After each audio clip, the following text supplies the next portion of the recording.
Question है moving charges and magnetism chapter से class 12 का। और ऐसा क्वेश्चन है जो सीबीएसई 2024 और जेई मेंस 2024 दोनों में पूछा हुआ है। तो सोचो कितना कैसा ये एक ऐसा टॉपिक है जो हर बार इसमें से क्वेश्चंस आते हैं। तो पढ़ लेते हैं क्वेश्चन क्या दे रखा है हमको। Two particles X and Y having equal charges are being accelerated through the same potential difference. Thereafter, they enter normally a region of uniform magnetic field and describe circular paths of radii r1 and r2. तो मास का ratio निकालना है और ये options हमको दे रखे हैं। तो सबसे पहले एक काम करो, क्या क्या वैल्यूज दे रखी है वो हम लिख लेते हैं दोनों पार्टिकल्स के लिए। तो इक्वल दे रखी है चार्ज, फिर पोटेंशियल डिफरेंस इक्वल है, फिर यूनिफॉर्म मैग्नेटिक फील्ड, इसका मतलब बी सेम है। तो ये सारी फिजिकल क्वांटिटी सेम है दोनों चार्ज पार्टिकल्स के लिए।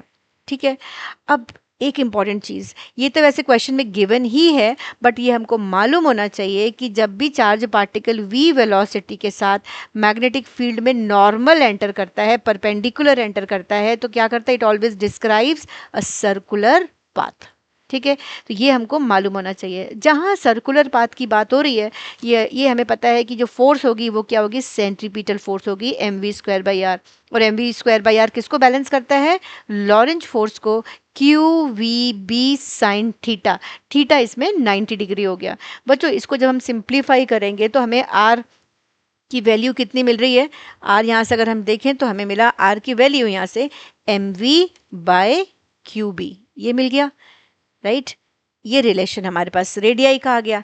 बच्चों अब ना इसको, क्योंकि चार्ज पार्टिकल एक्सिलरेट हो रहे हैं, जब भी charge particle potential difference v से एक्सिलरेट होता है तो उसकी काइनेटिक एनर्जी कितनी हो जाती है, हमें मालूम है QV इज हाफ mv², मालूम है ये चीज़ हमको।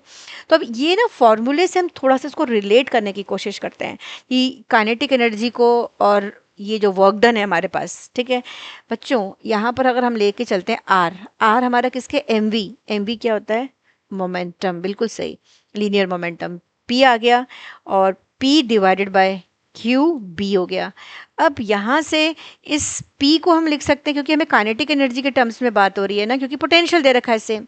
तो लेट अस रीअरेंज दिस, ये हुआ 2m, मोमेंटम मालूम है हमको रिलेट करता है 2m काइनेटिक एनर्जी, ठीक है, divided by q into B. और थोड़ा सा रिलेट कर दो इसको, यहाँ से हम इसको लिख सकते हैं इस फॉर्मूले को यूज़ करके, क्योंकि ये हमारा काइनेटिक एनर्जी ही है यहाँ पर। ओके, तो this is basically kinetic energy. तो यहाँ से हम लिख सकते हैं इसको 2m into q into capital V, right, divided by B is the magnetic field. अब क्या क्या सेम है इस फॉर्मूले में, अगर हम देखते हैं तो हमारे पास ये सेम है, ये सेम है, ये सेम है।